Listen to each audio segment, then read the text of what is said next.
Yeah, I think the market is just wrong. They're wrong. What you just said, Santi, of applications capture 60% of the value but have a minority of the market cap, uh, that to me looks like an opportunity. That is very clearly an opportunity. And I think it's setting up for the pair trade of the next cycle is that. Nothing said on Empire is a recommendation to buy or sell any investments or products. This podcast is for informational purposes only, and the views expressed by anyone on the show are solely their opinions, not financial advice or necessarily the views of Blockworks. Our hosts, guests, and the Blockworks team may hold positions in the companies, funds, or projects discussed. All right, gents, this is Monday, March the 2nd. We had a pretty eventful weekend, even last week. As we record, oil is up. Iran situation is blowing up. We're going to talk about macro. We're going to talk about crypto. We're going to talk about AI. Tushar, Pranav, you guys are not new to the show. You guys have been around here for a few times. Excited to have you guys here and make it a really good discussion. It's great to be back. Tushar, I always like the Phoenix, which is the emblem of Multicoin, which is, Phoenix rising from the ashes. Where exactly are in that evolution in terms of the market? Seems like a lot of stuff is on fire, but I'm curious, what's a house view on macro and where we are in the cycle? So I think we're at the point where the Phoenix has already burnt down and is about to hatch, and the new little hatchling is emerging. You mean we can't go down another 50% from here? You can, you possibly can, right? I can't call the local bottoms, but look, let me zoom out and tell you like how I think about these market cycles is to think about what has changed and what hasn't changed. Why don't I start with what hasn't changed? The things that haven't changed are human nature. People let price lead sentiment. When prices are up, everyone feels like a genius, and when prices are down, they feel like morons. And human nature is to capitulate at the bottom and to buy in at the top. That hasn't changed. That's not going anywhere. Animal spirits and markets, not going anywhere. And we're very clearly on the lower end of that that cycle right now. We're seeing a number of large bull capitulations. We are seeing prices capitulate. We're seeing apathy. You have to remember the opposite of love is not hate, it's apathy. And we are starting to see apathy in the market, which is a good sign. It shows you that a lot of people have just kind of given up or are washed out of it. But we've seen this before. We've seen this movie before. This is my fourth cycle. For some people, they've been around even longer. They've probably seen it 5, maybe even 6 times. I think there've been 6 total since Bitcoin started. And there's a few things that are really different this time. The past cycles in the bear markets, I will say I had some deep fear that the industry was not going to make it. I was worried that, man, the industry is like maybe over. And now this time around, I'm not worried about that at all. Like there's basically a 0% chance that the industry is over. Yeah, prices aren't great right now, and that affects sentiment.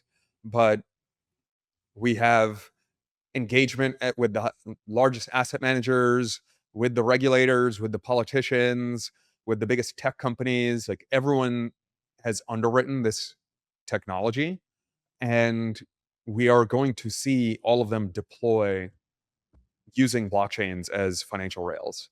And so that's really changed. And I think it's important to zoom out and remember what has changed and what hasn't changed. Pranav, I want to get your opinion, but in reaction to that first, before I go, there's a lot to unpack there, but. Yeah, I think I was gonna kind of maybe approach that question from sort of 2 angles. And then, by the way, Tushar's seen more cycles than I have. So, and I think Tushar, you're right that we're closer to the end of this bear market than the beginning. We're closer to, let's just say, the bottom than the top.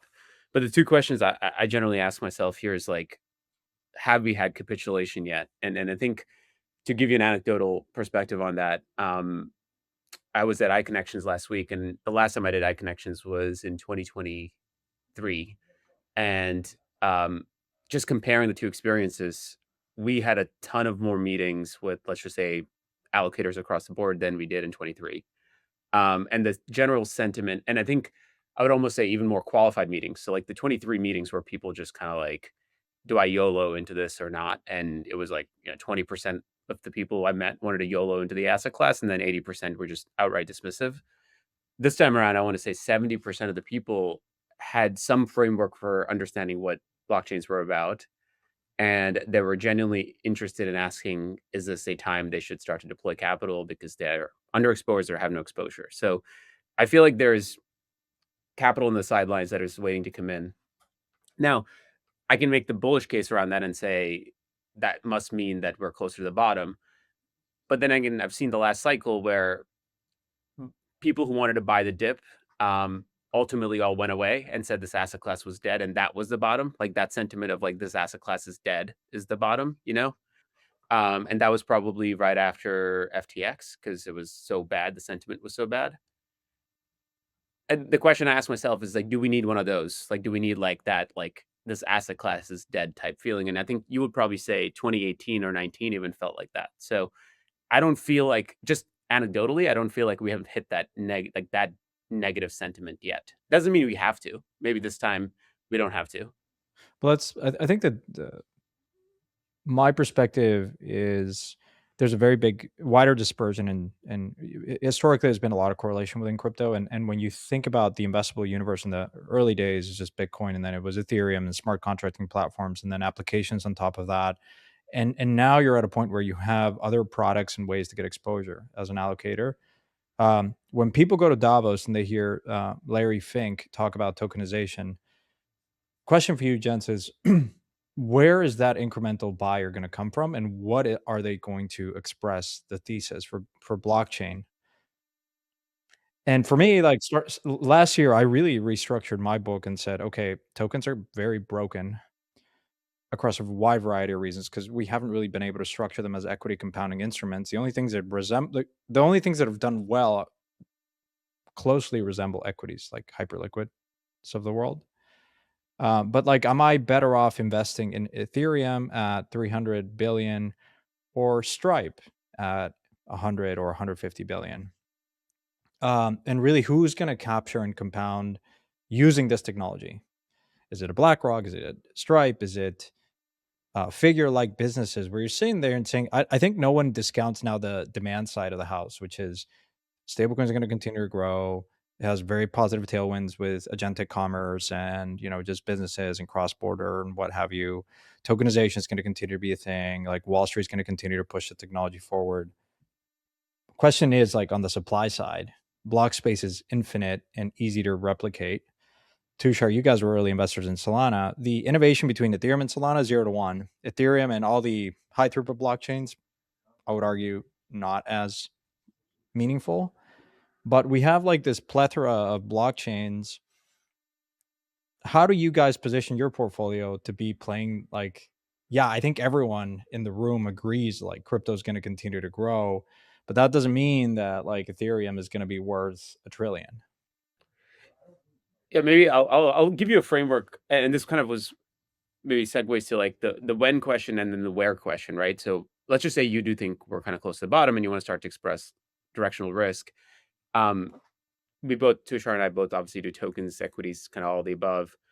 The way we at least break up the where question is if you're going to look at the top 10 tokens, then you want to compare it against like large tech equity opportunity set and say, am I better off expressing the same view in a public equity or buying this top 10 token? Because for the top 10 tokens, you need a lot of flows to drive meaningful price performance. And I just have a hard time seeing a lot of flows coming into like, some of the top 10 relative to like sort of, the public equities. Now, if you look at like things outside the top 10, like you go down from like, say, token number 10 to token number 200, there's really interesting pockets of value there. So if you're finding a project that's like sub 5 billion, like it's very easy to imagine how that thing reprices from that sub 5 billion to like tens of billions, because all you need is marginal capital flows within crypto. You don't actually need like, XYZ pension fund or whatever trying to step in and allocate to that. I agree with that. I think you have to do some segmentation across both the market participants, like Pranav is suggesting, and then also segmentation across the assets. I think it is inappropriate to look at crypto as just like one blob of things. I think that it's actually separating, and we're seeing more dispersion now than ever before. So, first, why don't I hit on Pranav's point of dispersion of the market participants? The sophistication of these participants has increased dramatically over this last cycle. We are seeing professional investors as opposed to amateur investors come into the industry. And professional investors understand that the thing that matters is cash flows. It's the discounted value of cash flows and then the terminal value, discounted back to today.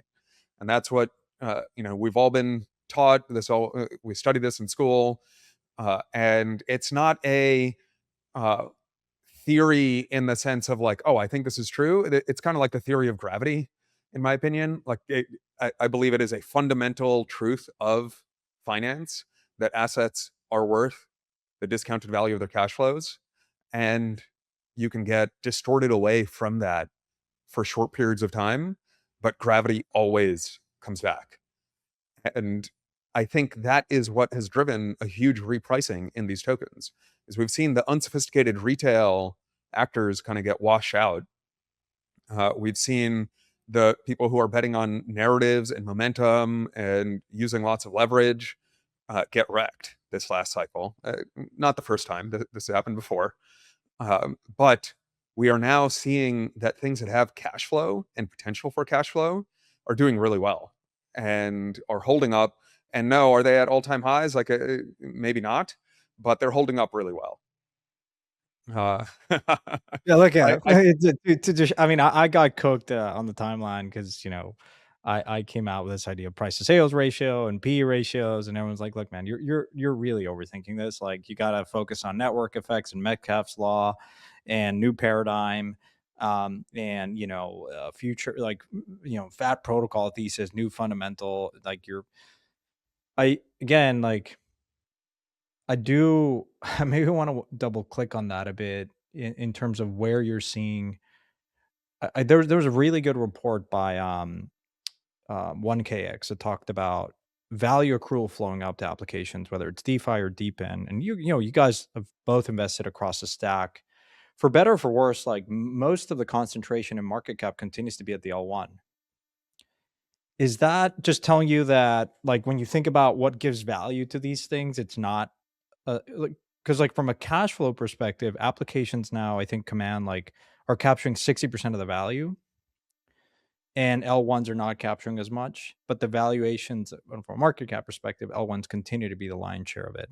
And so there's some goodwill, mimetic, social component that L1s are really good at doing that deepen protocols and DeFi protocols are just not. So I want to just get your thoughts on like how you think about that. Yeah, I'll respond to that, and also the IQ chart meme, which by the way is my favorite meme of like internet culture in the last decade, at least. Uh, and yeah, I think the market is just wrong. They're wrong. Uh, they're valuing the wrong thing, and yeah, like what you just said, Santi, of applications capture 60% of the value but have a minority of the market cap. Uh, that to me looks like an opportunity. That is very clearly an opportunity. And I think it's setting up for the pair trade of the next cycle is that because we are seeing the market participants change and evolve, and we're seeing the mature investors come in to the industry. We are seeing the cash flows start to really develop, right? Like you look at some of these protocols, like these DeFi protocols specifically, and DeepIn protocols as well. These have real sustainable cash flows. Helium has AT&T paying to offload data onto their network, and they're paying tens of thousands of dollars a day to do that. You have Hyperliquid making hundreds of millions of dollars a year in annualized cash flow Um, and you're seeing things like Aave make tens of millions of dollars a year in cash flow, and that cash flow will be useful to drive token value. One of the other things I'll push back on is there's been this common sentiment that cash flow being used to buy back tokens is inefficient because it didn't work. And I think that's just a load of crap. Like, you have no counterfactual at all when you're making that claim. You have no idea what it would look like if those cash assets were not used to buy back tokens. Right. And second, the purpose of a buyback from a company or a protocol is not for the company to make the best trading decisions and make the most money off of it. Of course, that's better if they buy cheap and then the price goes up. But that's not the point. The point is to return capital to its investors. That is the Yeah. point. And so if it returns capital at a higher price versus a lower price, either way, it returned that capital to investors. And Yeah. so it did its job. So I think that narrative is just it's just a bunch of crap, basically. Yeah. Coinbase crypto-backed loans powered by Morpho empower users to borrow up to $5 million using Bitcoin or $1 million using ETH as collateral. Loans originate in seconds with no additional credit checks and competitive rates, typically between 4 to 8%. Use USDC for down payments, debt refinancing, unexpected bills, and more. Repayment anytime with no fixed deadlines. Over $1 billion in loans have been opened through Coinbase to date. With the Coinbase app, you can manage crypto-backed loans with ease. To learn more, click the link in the show notes. As always, investments in blockchain technology involve risk, terms, and conditions apply. The Blockworks Digital Asset Summit is back in New York, March 24th through 26th. We'll have top speakers from leading asset managers, financial institutions, DeFi protocols, crypto companies, and policymakers all under one roof. Think BlackRock, Coinbase, Robinhood, and more.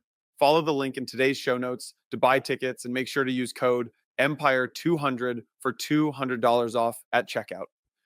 Let's talk about, before I go to you, Pranav, like, look, you guys have been investors in Helium since kind of the early days. And so, like, when you look at like cash from operating activities, I'm looking at Blockworks dashboard here. I find pretty reliable. Like, they've broken a profit now, like from operating activities in this year, or they're set to. They're burning now, and so they're offset. So they're making more money now than the emission. So that's fairly positive dynamic. There's like a lot of discussions in the community around like this value leakage between like what is like the protocol and what is like Nova Labs, the entity, and I feel like they've done some work around that. What is interesting to your point of the market, being wrong, like HNT's actually been an outperformer as of late over the last 30 days. And maybe it's that the market is really appreciating it. But HNT is still like way down from its all-time high.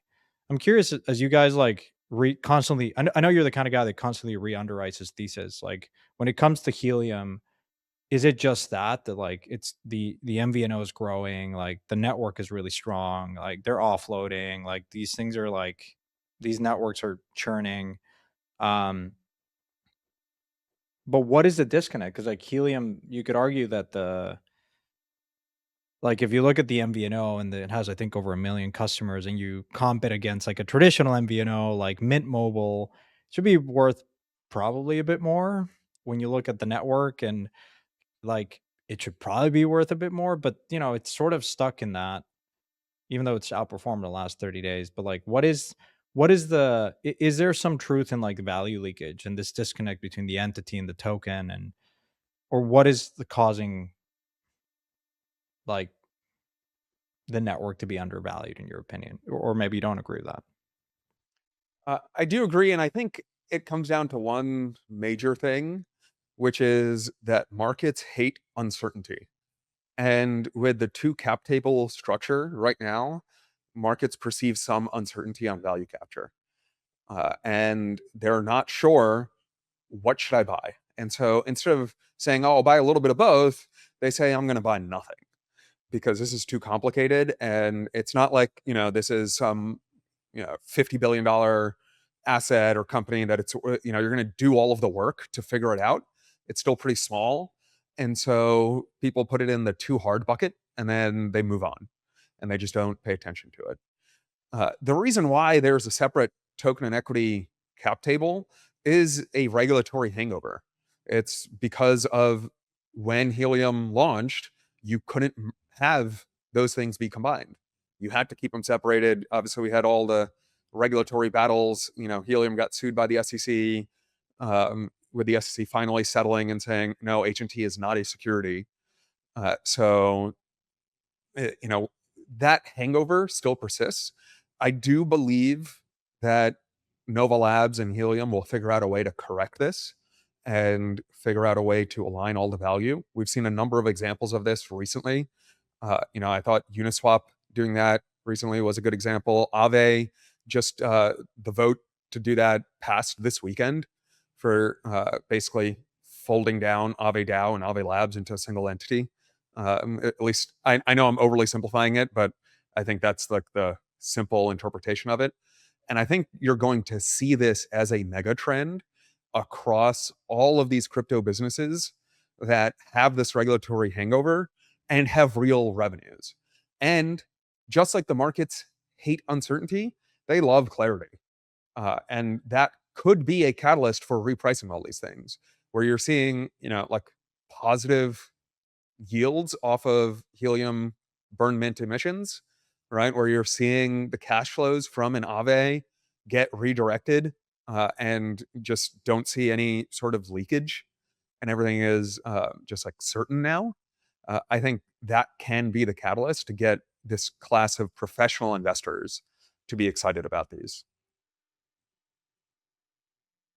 Pranav, I know you take more of a macro view. Like, what is the incremental flow coming from? Like, how do you see the world when you? Yeah, I was gonna say, like, there's a different, slightly different lens you can kind of think about all this from, which is people want to buy assets that go up in price and they can make money on it. And I think the reason people gravitate towards L1s is you have this anchor, which is Ethereum, that has made people money in the past and that has this big market cap. And then people can very simply say, this blockchain that I'm looking at has like better properties than Ethereum, and its relative value, I think this is cheaper, so I'm going to buy it, and I think it's going to flip Ethereum one day or whatever. That's like an easier sort of rationale you can use to buy something, and that is what has worked in the past. Now, this kind of concept around cash flows and all that, I think cash flows by themselves aren't a good enough narrative for people to run out there and buy some token. But I do think tokens get to an inflection point where their market caps and floats gets small enough and the buyback becomes large enough such that the buyback itself can start to drive the price. And that's what's going to probably get people interested again. Now, like most tokens of the past that had some sort of buyback mechanism, they also had this other problem, which was their market caps were just too big. So if all you had to rely on was your buyback to only drive your price and no incremental net new buyers, then you're looking at something that needs to be trading at like 5 times cash flow for that to be the driver. And I use that as a proxy because that's what worked in the public equity markets. So go find any value investor and see when their portfolios did well. It's when like those holdings were like trading like 5 times cash flow. Until then, it was all dead money, right? So I think in general, outside of the L1s, I think either two things need to happen. One is these market caps need to get down to a point where it's like at 5 times cash flow, or what they're building needs to be so exciting for people that, and when I say exciting, I use that term relative to what's most exciting in the world today, which is all things AI, such that they want to go out there and buy that token. And so I think that second part is most interesting, right? It's like getting net new people to buy your token is more interesting and is going to drive prices more than like the buyback stuff. But I see a path with the buyback stuff, which is generally if buybacks tend to drive token performance, which will happen at some point, then maybe that drives incremental net new buyers. But we live in a world today where people want, returns in 2 weeks, not, 2 years. And for that, you just have to have an exciting story. And most tokens don't have an exciting story at the moment. Yeah. I mean, let's just like, I want to maybe round out this chapter of discussion around like this idea of valuations in general, like what drives the incremental buyer here. We've talked about cash flows. Like, look, we're looking at a dashboard here, Blockworks again, like the highest revenue generating protocols here, Hyperliquid at 800 million over last year. Then Solana closely there around 720 million. Then Tron, then Pump.Fun, then Ethereum. These, when you look at it in a price to sales and then, fully diluted or circulating, it's hard to really make sense of these valuations relative to the opportunity cost and the opportunity of just going and buying stuff in the public markets that has come down a lot. You're looking at SaaS total repricing from 15 times price to recurring contracted revenue down to 4. And so when you go to iShares or you're talking to LPs, sophisticated guys that invest across asset classes, I mean, do they like what's the bull case for investing in an asset that's already worth 30 billion or 50 billion and is only cranking out like less than a billion in revenue? Like, I mean, you really have to bake in some pretty optimistic scenarios here of value really coming on chain. And maybe you're sitting there in the weekend saying, look at Hyperliquid, like the perp on oil, like, got some really interesting traction. Like maybe that's a hyperbole case, but like you got to discount that future state to today. And the world's really uncertain right now. Like people are just not willing to pay for rosy projections. Like how do you make sense of this? Yeah. Like, I'll kind of frame how I sort of talk about it with, the allocator types, and then maybe Tushar can share his perspective on that as well. So, uh, so if I take a step back, active management only works if you can like destroy the market net of fees, right? And for lack of a better proxy, let's just say the S&P 500 and Nasdaq are like your market proxies. And if you can substantially beat that benchmark net of fees, obviously adjusted for vol, then you shouldn't be running a fund anyway. So then, the question then an allocator should ask is like, can this manager, being able to invest in both public equities and tokens over a long enough time horizon, meaningfully beat the market such that it adds like torque to my portfolio? It's not a diversifier. It's just really this asset class needs to be something that can add torque to someone's portfolio. And what I tell people is like, I think a bulk of the future opportunities will likely come from finding great businesses, which are likely in the public equity markets, that can leverage parts of the blockchain stack to just make their business better. And that might end up enhancing the enterprise value by 5%, 10%, 50%, who knows? But ultimately, you just want to own great businesses, regardless of how much impact it will have, for how much benefit they'll get from using a blockchain. And then the other part of it is that there's going to be a ton of opportunities in the top 200 tokens where you can find asymmetric trades any given year. It'll probably be 3 to 5 tokens that have outsized performance for whatever set of reasons. And if you can capture 1 or 2 of those, then that's where you're going to get a lot of upside torque to that overall book. And do those 2 things really, really well, and then sort of generally managing the direction of the book can give you potentially much better performance than the indices. If you believe those things are possible, then you should. I don't try to tell people about like XYZ token and cash flows it can do or whatever, right? I have a slightly different perspective on some of those multiples and how to think about them. Clearly, if you're investing in this industry, you're betting on growth. You're not buying any of these things saying, this is a private equity style buyout. It's going to have this huge cash flow yield, and I'm going to make my money back in cash flow in the next 5 years. Like those investors are not here, nor should they be here. It's not appropriate for them. So you are betting on growth, and you're betting that stablecoin growth will continue. You're betting that DeFi growth will continue. You are betting that DePIN growth will continue. You're betting that blockchains are fundamentally useful and are the right way to track transactions and assets and trades and capital formation across borders and across different cultures. It's just the most neutral way to do this. So that's what you're betting on. Then the question is, how do you express that bet? And I think the thing that you need to do is underwrite, where will there be sustainable margins? We just saw this with the SaaS example that you gave, where SaaS sustainability just went through the floor because AI has scared people into thinking like, okay, well, these SaaS companies are not going to be able to charge as much as they do, and the value has gone down. So you need to apply that frame over to crypto investing and look at, okay, let's use the AI example. AI makes it very easy to code up a new competitor for any of these. It makes it easy to route between them. It makes it easy to incorporate, all of the underlying DeFi protocols into your fintech business that faces the end customer. Makes all those things easy. Who still makes money in that world? Right? When all the friction is gone, who still makes money? And I think there are two places that make money. The first is whoever owns the customer relationship, because what I expect to see is, due to proliferation of AI, we're going to see a lot more micro-focused companies that have just much deeper understanding of a niche set of customers than these broader companies, because it's just easier to create them. And then the second place that makes money is a place where there's a huge network effect. And there is a huge network effect to liquidity. It doesn't matter how easy it is for me to code up a new exchange and matching engine. It's damn hard to displace Binance, right? Like that's an incredibly difficult thing to do. It doesn't matter that I can build Binance using Claude in 2 weeks. That doesn't solve the problem. Binance is still going to make a ton of money. I think the same thing is true on DeFi, right? If I want to go take out, a $1 billion loan on DeFi, there's like one option. Right? It's just Aave. Like there's nowhere else that you can really go that has that scale. There's others who are, at the next scale down at the $100 million level. But it doesn't matter how easy it is for me to code up a borrow lend protocol.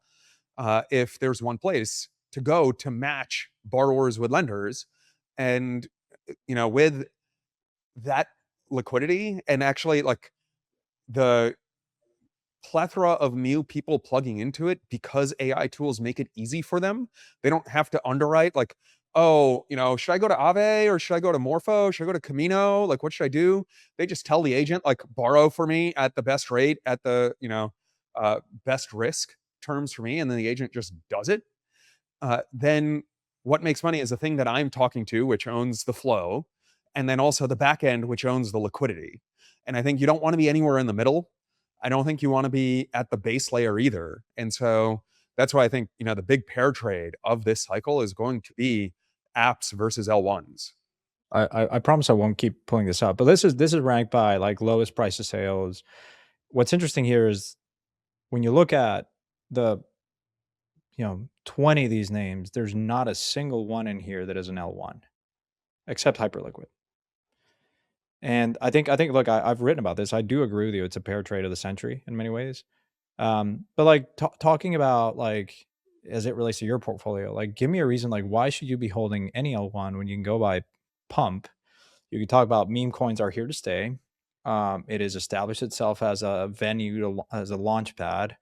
It's sitting at a 1 billion market cap and it's cranking out 530 million in revenue. I mean, it's less, price to sales is 2.2, 3.7 fully diluted, less than SaaS. Like, when you think about what AI comes in displace, it doesn't displace this affordability crisis and doesn't displace the casino element. Like, is the answer here like don't own LA, like short the L1 and just buy Pump, or buy Banana Gun, or Radium, Athena sitting interesting at 4 times. Like, we talk about like stable coins, it actually in an environment when rates go down, Athena benefits as well. Like, I'm just kind of curious, like, Camino, for instance, the difference between Camino and Aave. Like, Camino, I know you and I both are investors in it, like 4.5 times price to revenue, and Aave is at 16. Like, help me make sense of the disconnect between Aave and Camino, for instance. Like what is it? Is it just brand power? Is it like Aave has way more liquidity, right? But is the answer here like just crypto markets are incredibly inefficient? Just, be patient enough to survive and don't get liquidated.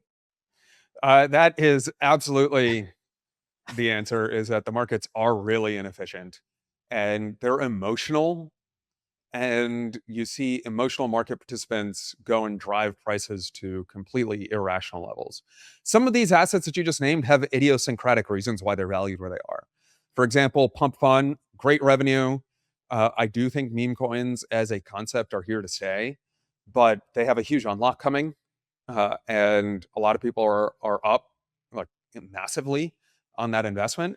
And so the market is just getting ahead of that and saying, hey, like, I don't want to buy this if I think there's going to be a huge amount of selling pressure coming in the next few months. That's pretty reasonable, and I think it's unfair to like say it should be trading at a higher multiple because there is an idiosyncratic reason for it.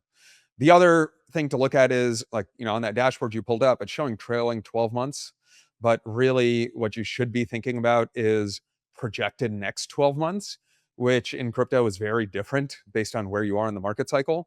Pump funds projected revenue is probably going to be lower than the trailing 12-month revenue, because in a bull market, those type of gambling meme coin things make way more money than they do in a bear market. And so you have to project it forward. We just don't have the sell side research analyst coverage to have those types of estimates on a go forward basis. For something like, Camino, I think that there's idiosyncratic things there too. I think it's criminally undervalued right now. I own a bunch of it, as you noted, and I think it's just criminally undervalued where it's at. And they've shown great real world asset adoption. They are the leading bar lend on Solana. And so I think that just is another example of the market inefficiency. With Hype, it feels actually relatively fair where it's valued based on its cash flow. I think it has a great growth potential. We own Hype. I do find myself very impressed with the business that they have built. And they are the first real derivatives DEX that I think is a real threat to the centralized exchanges. No one else has gotten to that level of scale before and then sustained it. So I think it's really impressive, but also, trading at about 40 times feels right in a place where new competitors can pop up and there is regulatory uncertainty and all of this stuff. So like I think that's actually kind of fair where it's at. And so a lot of these stories, like, you have to peel them apart and look at each one and understand, why is the market valuing it at this level? And then, do I think the market is wrong? And if so, why? Right? Like with Camino, I think the market is wrong. With Pump, I think it's actually very rational to not want to go and buy this thing before a big unlock. With Hype, I think the market's probably right. I think it feels about right here, give or take some number of multiple on the revenue. So you have to separate it out. In a bull market, correlations are high, and like, you should be thinking about things kind of as like a trend, and I want to buy this thing because it's a play on X and that's what matters, and narrative stuff really matters. In a bear market, you need to do the idiosyncratic underwriting. You need to try and peel it apart and understand the asset very specifically, and then understand where you disagree with the market. I wanted to, I hate to use the word double click because people overuse that. But there were a couple of things you guys were both saying that I thought was interesting. So I'm curious, have you or anyone on your team played around with OpenClaw in the past 30, 60 days? Yeah. So I haven't done that myself, but I have team members who have and have kind of gone down that rabbit hole. I'm just too afraid that it's going to somehow steal my stuff. But I have a member on my team who's very actively using it, helping it develop skills. And I think one of the takeaways generally was that specialized agents on OpenClaw are better than sort of generalized agents. So if you have one agent that you're doing all this, that's doing all the stuff for you, maybe that's worse off or worse agent than an agent where you say your focus or job is to be the best YouTube content creator, and I'm going to add skills for you that will do that one very specific task really, really well. And then you create multiple sort of agents that can do different things for you. So I was thinking about that. And then I was thinking about the fact that basically the person on my team that is, using OpenClaw is not really using any user interface. It's just like a pure chat interface on Telegram. He's chatting it, saying, book me an appointment for this, and it'll go do it. Right. I think we have an entire world today that is over indexed to user experience. So people will use worse products if the UX wrapper is really, really good. And so if I think about, what this looks like 12 or 24 months from now, again, as it pertains to crypto, maybe the answer is the UX that everyone's used to, or that everyone's using, but might not be the most efficient product, will ultimately end up losing. So the most efficient product that an AI agent will use for a very specific task will be the winning instrument or platform to bet on. That's one thing I've been thinking about. But I think one of the things we did as an exercise, and this is like a really dumb exercise, is I think the future looks like that movie Her, um, in the distant future. Because like, yes, I don't want to run OpenClaw on my Mac Mini, but some company will productize it, make it really secure for me to use that experience of it. And you're going to probably have something that's like an agent app store rather than pure app store. And then the world end state looks like Her. If that's what the end state looks like, what are the bets you're going to make today? How would you construct a portfolio today that would win in that end state? So rather than get too caught up in like the metrics of different tokens, I think I almost have to work backwards from that end state. Yeah, I like that, Pranav. And I would just say, like, in the Citrini research thing that made the rounds and caused quite the stir last week. Was that last week? Yeah. And they talk about this exact thing with regards to payments. And they say, right now, the user experience of swiping your Visa credit card is the best user experience. But in a world where agents lubricate all of the friction out of commerce, they're going to find the most efficient way to do that, just like you're saying. And the most efficient way to do that is going to be a stablecoin on Solana paying, zero gas fees, basically. Like that's going to be the most efficient way to pay, or on, ETH or something, but more expensive there. Right. So you're going to see the agents prefer crypto rails because crypto rails are the most efficient, even if they're not always the most UX friendly. But that doesn't mean the blockchains themselves where these stablecoin transactions happen are valuable as investments. I agree with that. Yeah, definitely. I actually don't think stablecoin transfers deliver almost any value to a blockchain because they have to be essentially free. And so, why does the blockchain make money off of that? I'm not bullish on transfers as a source of revenue. I'm bullish on trading as a source of revenue. I'm bullish on DeFi, borrow lend as a source of revenue. I'm bullish on derivatives as a source of revenue. I'm bullish on asset issuance and therefore trading as a source of revenue. But really, it comes down to those handful of activities and nothing else, which, I think is contra to what a lot of people were excited about last cycle, right? They were excited about stablecoin transfers. I'm pretty bearish Tempo, for example, the Stripe chain. Like, I think it's gonna be a bunch of stablecoin transfers. Fantastic, good for you, Stripe. I don't think that token makes any money because who's paying for stablecoin transfers? No one. No one's gonna pay for that stuff, right? Also, we saw all this experimentation around Web3 social and like we're going to reinvent social media and stuff like that. Obviously didn't work out because no one's going to pay to click like on my post. That's just not a thing that's going to happen. So Tushar, you're a. I know you love history, and anytime I see obviously it's not going to work, I pay attention to that because you almost like. I think being contrarian is overrated. I do think in crypto it pays to re-underwrite again your thesis. Like prediction markets, you could have invested in Augur and Gnosis and just missed Polymarket and Kalshi. You guys invested in Kalshi. I was a first investor in Polymarket, but you had to re-underwrite that thesis against a different technology, which is a stablecoin. Like you needed a stablecoin to settle that bet. Otherwise, the user experience is absolutely broken, and you need to have like a very determined founder to do that. Talk to me about like when you say obviously Tempo is not going to work or obviously social is not going to work. Like, give me why it would work. Under what circumstances? And it doesn't have to be those two examples. Maybe you're totally convicted that those are totally wrong. And Farcaster just returned money, and we've had Lens also shut down. So like maybe social is again network effects and social are very strong. You have TikTok, Facebook, and like everyone else is kind of and Instagram, but everything else is just kind of dead, including Snapchat. But like, what is it that are there any sectors that you are particularly excited about that the market is kind of leaving for dead? Or is it more of the same, like DeFi is just going to continue to grow and invest in DeFi? yeah, so I want to clarify something. I'm not saying Tempo is not going to work. I think they're going to deliver something that does work.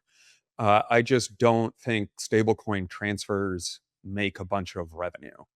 And so the business opportunity there is going to be in all of the ancillary stuff around the stablecoins. And that will likely be captured by Stripe, not by Tempo, because Tempo is an asset ledger that tracks transactions. And I don't think people are paying a huge amount of fees for those transactions. So it's going to work. It's going to function. It'll probably create a ton of consumer surplus. Its value capture is just really challenged. And then with Web3 social, my view is actually different. I think it does not function. I think it fundamentally misunderstands the customer. And the problem is it's inserting financial incentives in an area where people don't want that. Financial incentives work in an area with scarcity, and social media is not an area with scarcity. And it's not an area that humans have demonstrated that they want scarcity. We want abundance. And so you don't really see blockchains do well in a place or in an industry where the goal is abundance. You see blockchains do well where their job is to track scarcity, which is why I'm excited about two things primarily. And then you can zoom in and there's a lot of smaller themes of it, which is capital formation. So think of this as asset issuance. DPIN, I think, falls into this category. DPIN is capital formation in an internet native way, but I group that together with other types of capital formation. And then the other is DeFi. And I think those things just continue to compound. And that's another fact pattern that shows the changing of the market here is the market in crypto historically has been people looking at what's going to be new, what's going to be new, what's going to be the new exciting thing. And I think this time, what's different is it's not about finding the new exciting thing. It's about underwriting the thing that is working and compounding. We've moved beyond the phase of, oh, there's going to be new exciting ideas. And we are now in the phase of build a real business that makes money off of ideas that actually work and compound and grow that business into a sustainable, long-term going concern, not just a hype machine. Yeah. Pranav, before I go to you, can I just double click Tushar on Aave, for instance? It's trying to move up market, like be a neobank. Gun to your head, you can buy one asset. Would you rather buy Revolut or would you rather buy Aave? I mean, both have execution risks, but similar valuations. I guess like in a perfect world where Aave is worth the same as, I don't know exactly where secondary is, but like in a world where Aave is worth the same as, a Revolut, which one would you buy? I believe there's a pretty significant valuation difference between those two. No, there is. I think Revolut is like worth 100+ billion now, and Aave is what, sitting at 8? No, not even Yeah, 2 billion now. I forget. But say you Aave today is 2 billion. Yes, 2 billion. Okay. Well, the standout on Revolut doesn't. But the question still remains: like, would you rather invest in a Revolut like that may utilize stablecoins for subsidizing transfer, like a new bank, right? There's these companies that are entering the market and reaping the benefits of a stablecoin and tokenization, including Robinhood. Like, is that a better asset to own versus like an Aave that is trying to move up market and acquire these customers? it's a good question. And the question, as I interpret it, is it better to be lower in the stack, moving up the stack, or higher in the stack, moving down in the stack? And I think both are valid. It's hard to say one definitely works. If I had to bet, right, like the strengths that Revolut has is that they understand their customer and they own the customer relationship. The customers go to Revolut. That's who they interact with. And Revolut can change things on the back end. They can verticalize and therefore capture more of the value that they create with their customers. So that thesis is really clear. Actually, my partner Spencer gave a presentation about this. It's on our blog from our last summit, talking about specialized stablecoin fintechs. And I think all these fintechs are going to adopt stablecoins to capture more margin. So I think that opportunity is really clear. The opportunity for Aave to move up market, I think, is harder. It is harder to get customers to pay attention to you and to care. But I think the opportunity for Aave to be a clearing layer for global liquidity around assets and borrowing against those assets in a secured way is much easier. Revolut can't go do that. Revolut is not going to be the money market layer for tokenized equities, bonds, DPINs, and DeFi tokens against cash. Like that, they actually don't even have that opportunity. Really, no one's going to trust them to do that. That is going to be done by a protocol like Aave. And so, which opportunity is bigger? It's really hard to say. I think the global backend opportunity is absolutely massive because without antitrust enforcement ability to break up the scale of these protocols, I do think these are natural monopolies. These are absolutely natural global monopolies where all liquidity ends up coming together into one thing. And the front ends, I feel like, are lower risk to own because they already have revenue. They own their customers. Those customers are sticky, but that's not a global monopoly. Revolut is never going to be a global monopoly. They don't have a shot at that. There's no world that I can imagine where Robinhood owns every customer in the world. There is a world that I can imagine where a DeFi borrow lend protocol is powering the vast majority of borrow lend transactions in the entire world. And so, last thing I'll say on this, I know I haven't actually given you a straight answer because it's really hard and you asked a very difficult question, is it comes down to the valuation of these two things. Would I rather own Aave at 2 billion or Revolut at 100? I think I'd rather own Aave at 2 than Revolut at 100. Pranav, over to you. You've been quiet for a while.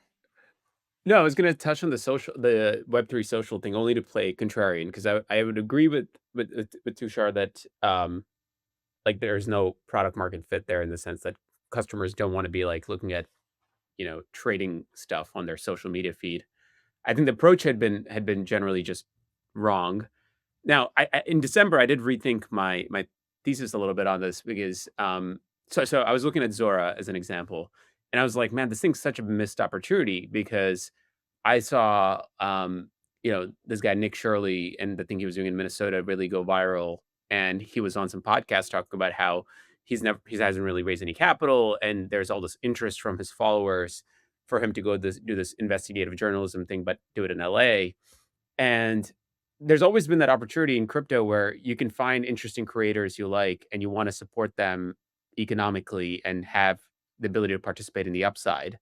Now, I don't know if that's like a regulatory thing that wouldn't allow it, but there's just this white space to create something like that where you can, support creators and participate in their upside. And ultimately, you don't need to like own every piece of content, which is what I think what Zora has created, where you can like trade every little content. I don't think people want to do that, but there is something there. I would love to see someone create a platform that captures that. I think every so months we converge on a narrative in crypto. Now I'm seeing the forget about humans using crypto, like crypto's made for robots and, latching on to the AI momentum trade. So curious what you guys like, just zooming out a little bit. I mean, I think before we started recording, we talked about a Certini research piece. I mean, it's pretty thought provoking. Maybe walk me through kind of, you read that letter and you said, okay, feels like the world is going to blow up. Maybe, maybe not. But what was your immediate reaction to that? And did it force you to really recalibrate how you think about investing, where the opportunity set is, or, yeah, just kind of curious. I think I'll pair that with some of just the things I'm noticing in the market, right? So if you look year to date, the hyperscaler stocks are all down, despite the fact that they all kind of came out and boosted their capital expenditures by making the argument that the capital commitments they have from like the labs companies and whatnot are so enormous that they have to go spend all this capex. So I think the public equity markets, at least momentarily, has stopped rewarding the biggest spenders from building out these data centers. And then you kind of peel that onion a little bit, and you say, then what's happening? I think the market is also saying that the second derivative of growth, so the rate of change for capital expenditures, is going to slow down. So yes, capex from hyperscaler spend is going to continue to grow, but it's maybe not going to be the same extent because nobody's getting rewarded for doing that. And the winners in the equity markets right now have been concentrated in maybe two areas. One is like these memory stocks, and the other one are these photonics stocks. Because in a world where capex is what it is, the areas of scarcity where there's a supply demand imbalance has ultimately pricing power, and that's where kind of the marginal dollars are going. And so, anyways, the returns have been concentrated in a very small group of equities. And so that gives me some pause on how quickly we're going to get to, let's just say, 10% unemployment or whatever that article was trying to say by 2028. Because again, ultimately, the formula seems to be more compute and more data equals like smarter and smarter models and intelligence. Well, there are some things that are happening in the market that tells you that that might be a little slower than you would have anticipated. So anyways, I read that article and I paired that with what's happening in the markets. And my takeaway was directionally right, but the magnitudes might be totally off, which can yield very different outcomes on how you set up a book. Because if you read that article and say this is like where we're going to end up, then there's very few things in the world you can actually own, and you might, end up in a very concentrated portfolio of like some very specific things. Versus if you say directionally right, but this is going to take a longer time to play out, then you can bet on the path of how that plays out. I completely agree with that last thing you said of you have to bet on the path on how it's going to play out. I think everyone who is looking at AI sees this is going to change like basically the entire economy. There's maybe a handful of things that don't change, but almost everything gets changed by this. The question is how, what time frame, and what is the path that we take. I thought the Citrini report was like well written, and it pulled on heartstrings, and it like made you like really visualize like those people who have these jobs that get automated away. And I think that created a huge reaction.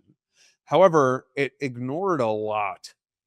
It ignored two major things, I think. The first that it ignored is just the scale of monetary and fiscal policy response that we would see to something like this happening. You're going to see a lot of the surplus that is created by AI get redistributed back to people through monetary and fiscal stimulus. Because AI is a net deflationary force. It's one of the most deflationary things to ever happen. And that means that opens up the opportunity for tons of stimulus without spiking inflation. And I think that's my base case. That's what we're going to see is we're going to, in an ideal soft landing type scenario, see stimulus ratchet up now ahead of big job losses such that it's very smooth. And by the way, as an aside, I think that'll be very good for asset prices, especially high beta assets, because you remember what stimmy checks looked like last time? Like imagine that, but way bigger and as a continued program. Right. So I think that's one major thing that it did not really give enough credit to. And the second major thing that it didn't give enough credit to, and it's going to be somewhat controversial, is you can't automate away fake jobs. How many of these jobs are basically made up where it's like we came up as a society with this rule that you have to have these people supervising this type of task, right? Like you've seen the meme of the construction worker where there's one guy digging and there's like 10 guys watching, right? You can't automate away those 10 guys because that's a fake job. It was made up by some regulatory regime in order to create more union labor, right? And like it doesn't matter how good the technology gets, you're not going to automate away fake labor. And I think that's also underexplored or ignored in this report, is so many of the jobs that they're saying are going to go away are fake jobs. They're not real jobs, in that they don't actually need to exist to do something productive. They exist because they're politically necessary. Like, do you think the dock workers that threaten to go on strike every 5 years are that essential?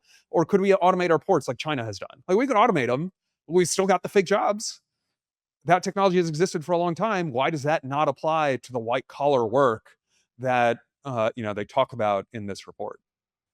I think that's an excellent point. Like some things just don't change, even though technology can theoretically change them. And human psychology doesn't change.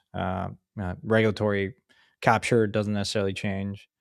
Um, I guess are there? I know you guys spend all your time, most of your time thinking about crypto, but in your PA, how do you position against that? Because look, my house view is like vol is only going to continue to go up because the world just sort of became more uncertain, and it whether whether it actually becomes in practice more uncertain or the market perceives it to be more uncertain, it doesn't matter. It just will be more uncertain. And so go long vol, and there's, I think, a couple of things that you want to own if that's the case. um but obviously, like, the more simplistic assessment when it comes to framing it under the crypto lens is that crypto is just one of those industries that is hypersensitive to everything else that's going on in the world. And so, good or bad, vol going up and what you saw in, the SaaS apocalypse of a massive re-rating, and then it's like every week we go through a particular sector where AI is going to kill it. Um, I think, like Howard Marks describes, it's like the market pendulum swings to extremes, and we see that time and time again in crypto. I mean, Tushar, I think you guys have a really steady hand when it comes to investing in this asset class. But I'm curious, AI, I think, does introduce a little bit more uncertainty into the world. Is there anything that you feel very good about in terms of having in your portfolio that weathers against that uncertainty? Yeah. So I think you asked PA because I think that's a better way to answer this question, right? Our mandate as a firm is to do crypto exposure. So, like, that's what we're going to do in the fund. However, PA, I think about it a little bit differently, right? I think about one, if AI is this hugely deflationary force, that means having some cash or longer duration fixed income is valuable.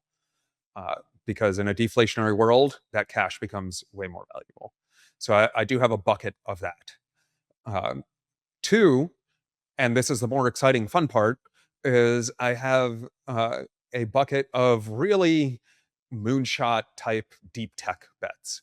Things that, if people pitched a few years ago, you'd say, this is nuts.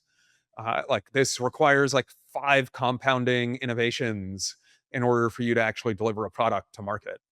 And now with AI, I think that the timeline to those innovations has decreased because the most effective researchers and the most effective engineers have just gotten 100 to 1,000 times better and more productive because of this technology. And so I think those bets are underpriced right now. And so I own a lot of those like deep tech type bets. Some are Is that like public. biotech, protein unfolding kind of stuff, like research, new molecule discoveries? Yeah, that's a big category of it. Another theory that I have is I think we're going to see ASICs everywhere because chip design has been one of the most human capital constrained things out there. So I think we're going to see ASICs for every kind of workload, basically, because you have AI designing the chips now. And now a tape out goes from costing, $50 million to, I don't know, a fraction of that. Also, nuclear. I think nuclear has a ton of opportunity, not just because of demand side, because of AI, but also I think the innovations to build safe nuclear reactors will be faster because of AI. I think longevity.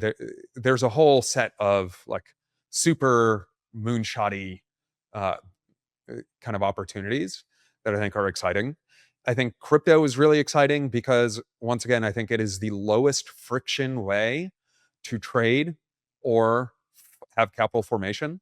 And I think AI is going to prefer the lowest friction way to do those things. It's not going to go through the high friction, kind of easy UX way. It's going to go through the most efficient path. And then the last part of my portfolio, the last quarter, is real estate because AI is not making any more land. Uh, so, Wait a minute, you're telling me my Decentraland is not gonna be worth more? Shit, man. I went and oh, bought blast from Times the Square past, in Santi. Do you Decentraland. still own that stuff? Man, if I tell you how many wallets I discover from time to time, and I MetaDM and no, what is it, a Golem? man, like it's just relics of the past. But anyways, they're NFTs now. For now, Actually, very similar to how you described it. Probably for the same set of reasons. I was gonna point to a quote that I just tweeted last week after listening to that Dan Suntime podcast. He was talking about how he has these conversations with some of his privates company founders where he says, I have tons of cash flow and no terminal value. You have no cash flow and tons of terminal value. Um, and I was just thinking about that, and I was like, that's probably a good framework to think about for all of us in terms of our personal investing. Um, I think having a ton of cash in this world, park it in T-bills or whatever, personally makes sense because, as you can see, there's a lot of dispersion in the market. And when I look at even the SaaS universe, I can make a case that you're looking at some companies that are deeply undervalued at this point. They're not going to disappear over the next 5 years, and they're generating so much cash. So, anyways, point is there's a lot of dislocation, and having liquidity allows you to potentially take advantage of some of that in the liquid side. And if you're going to be illiquid, I think you go out in duration and make the moonshot bets. And then the simplest framing I have there is like, okay, let's assume we get to this um, world of AGI and everyone's got a ton of free time and ton of resources. What are the things humans will want to do? I don't know. Space travel seems to be one. We want to go colonize other planets. We want to live longer. That seems to be one. And we'll want to do sort of these in-person experiences. I don't have an investment in this, but I think it's interesting. This company, Colossal Biosciences, I think we'll want Jurassic Park, maybe, right? So, I just think it's kind of like consuming sci-fi and then imagining that, and then finding interesting bets to make there. yeah. Everything in the middle is just kind of noise, like private equity, all this stuff is just kind of noise for me, at least. Yeah. I think there will always be an opportunity to have excess returns because humans, I think like human psychology is always very near term focused, and there's also some things that just never change. Like humans will always want to differentiate, and especially when you have more excess time. And like you can make the case like if you're going to have hold one stock. I remember being asked that question time and time again when I would be interviewing at investment firms, and I'd be like, probably like Hermes kind of like company. Like it's just humans. That's like I can always bet on the fact that humans will always like a Vevlin good because it's the purest expression of like I'm different and humans want to differentiate. Like to your point, I do think having cash is very useful because there's going to be continue to be dislocations where the market just treats everything in SaaS land the same. But like, you remember when the Apple Watch came out and like people were saying, oh, like luxury watches are dead. Like Geneva is dead as we know it. Switzerland, craftsmanship. I think craftsmanship, if anything, it had the opposite effect. Like there's just humans crave more of the nostalgia factor. Pranav, you and I have talked about that a lot. Like just invest in those sectors that are really, really AI resistant. Versus like I don't know if I want to buy SaaS at 4 times because the per seat model is going away. And like one thing is clear, like credit cards don't work if you want to pay like on a like an agentic workflow kind of style. You'd probably use stablecoin. So I think we're on the right side of the trade. Like go long stablecoin adoption.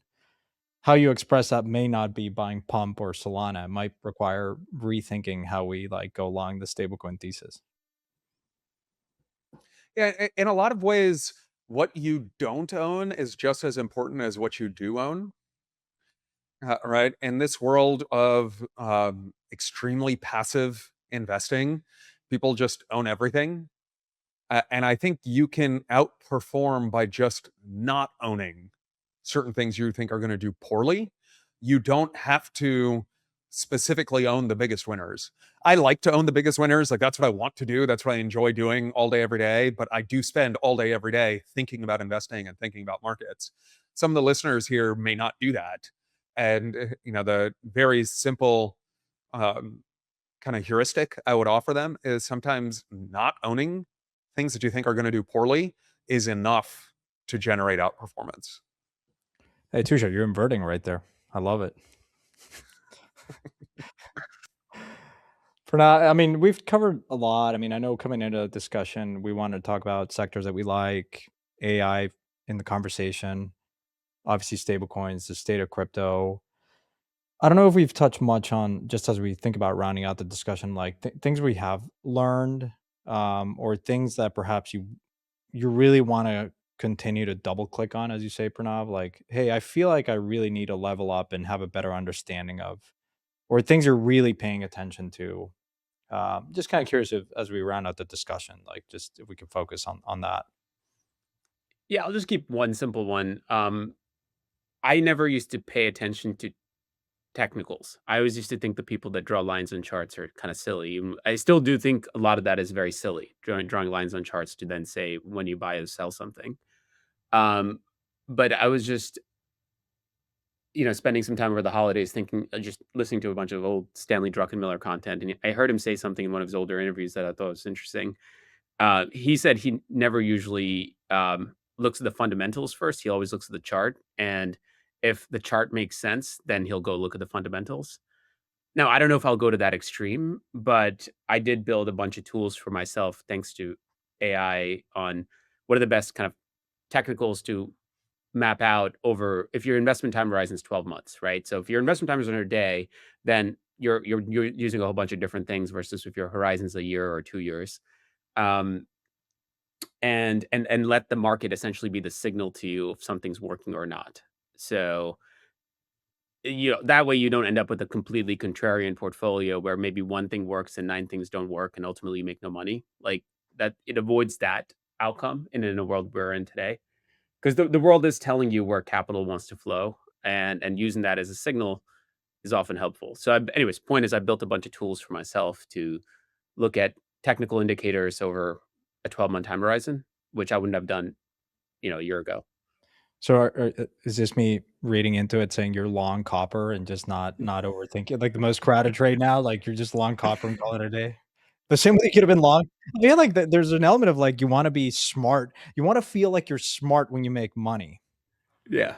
and some of this it feels dirty when you're just. It's like truly it can't be this easy of buying Nvidia and holding it for the last 3 years, and yet that was a Mhm. winning.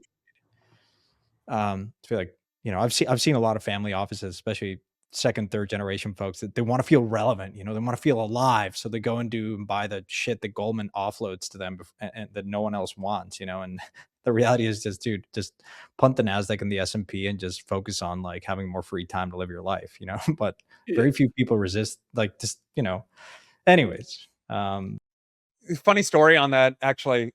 This links back to meme coins to me, because both of those things that you're describing, meme coins and third gen family office guy who's buying structured products from Goldman because he wants to feel smart and how he makes money, is both entertainment finance. And what we're seeing is the democratization of entertainment finance. Before, you need to have like a 9-figure family office in order to do entertainment finance. And now you just need a Solana wallet and load up Pump Fun, and you're off to the races. Or you load up a prediction market or something, right? Like, it's kind of funny how that has now become way more accessible. Yeah. The one thing I was gonna say is we all use a lot of AI tools, right? And I asked one of the models I use the most, like I've spent a lot of time with you, tell me some areas of improvement for myself or like blind spots for me. And what it suggested actually was that because it knows all my background and how I analyze things and all these things, it said, you're very analytical and you lean heavily on me for a lot of the analysis, but you should trust your instinct because that's what got you here. So one of those lessons for me, I need to trust my instinct more. True. I mean, I have resisted my like for writing. I do wonder in a world where like if I continue to, now used AI more in my writing, and the benefit of all that is I've been able to write more, and I stopped writing because it was like the editing process I dreaded, and now it's actually really really useful. But I do think like is my skill actually going down? Like my critical thinking and am I now second guessing myself? Like we all second guess ourselves. Like I think people would say like with more money or success, you're always going to second guess yourself. Like Stan even talks about it in that like Morgan Stanley interview. But now it's like is taking that to a whole new extreme that I want to stop myself from like constantly prompting the AI is like, hey, polish this, or is this like am I? It's like no. Sometimes you just do it. It's human to make mistakes. Tushar, Same question to you that I asked Pranav. I can rehash it if it got lost in the train of thought. But it was really more around stuff that you're really focusing on a personal learning basis, or maybe things that you've learned over the last 6 months, that have been really instructive, or where you're spending most of your time. Just very open-ended question.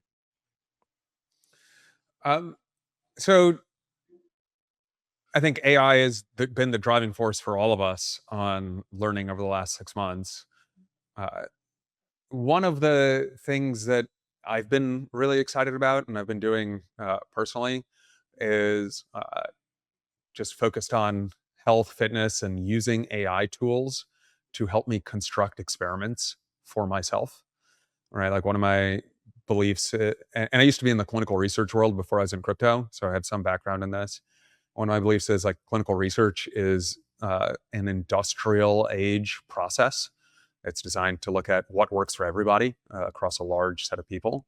And I think, running experiments on a one of one is really interesting and powerful. Like, does this work for me? And help me design that experiment. So, been using a lot of tools for that. I've also then been using it not just for health, but for other types of coaching, right? Where I can just get like the world's best expert in order to help me improve and get better. And I think that's what you're going to see with an AI world is you're going to see people who have motivation and desire to improve get better way faster at a whole variety of things, right? Pranav built these tools so you can track charts. I've done a bunch of professional related stuff with AI tools too. Okay, now I can basically build on the fly sell side research reports for any asset that I want based on a certain template, and have separate agents checking each other, right? Like that's really powerful and really cool to be able to just like say, oh, give me the research report for XYZ, and I just get that. But then I also think it's super valuable personally, and I'll end with this. Santa, you mentioned that we've been particularly stable hands at investing through all these market cycles. And I think a part of that really comes down to personal psychology. And a big part, for me at least, is having a diversity of identities. If your only identity is I'm an investor, and then when the portfolio is going down and the market's going down, you're going to feel like shit. And that's going to drive shitty decision making. It's going to mess up your psychology. However, if you have a diversity of identities, that makes you much more secure, and it allows you to zoom out and say, okay, well, this part is not going so well right now. That's okay. All right. I don't feel like my entire sense of identity is threatened because we're in a bear market. I'm not going to make some overly emotional decision. I can zoom out, and then I can be much more rational because of that. And so I think that's been a big part of our success. It's the most important thing I think we've touched on this pod. It's like, know what your identity is, and it's not tied to a number or a particular like your work. To me, I had to go to therapy in like one of the bear markets. I think it was 2017, and this therapist in New York was like, "So tell me who you are." And I started rambling like, "Oh, I used to work here and that, and I do this, and I'm an investor." And he's like, "Dude, you've spent," and he was quiet for 30 minutes, and he said, "You've told me nothing about who you are. Like, go and actually write it down, and you come back to me and tell me who you are." And I had to do that in many ways to like just become better at everything. Otherwise, you're just stuck in what your identity is. It's just not a number. It's not like just what you do. But unfortunately, it's easy. It's easier to identify yourself with a particular type of work or a number. But yeah, no, certainly very good advice. All right, gents. Well, this has been a great discussion. Thanks for coming on. I hope we can do it again later this year, if the world doesn't blow up. But definitely appreciate you guys taking your time. I know you guys super busy, and I think this is a really good treat for our listeners. Thanks, man. Thanks for having us. And I don't think the world's going to blow up. So you said the Phoenix is rising now, so we'll hold you to that. So here we go. All right, everyone. Thanks so much for listening. We'll come back to you guys with a weekly roundup, and see you next time.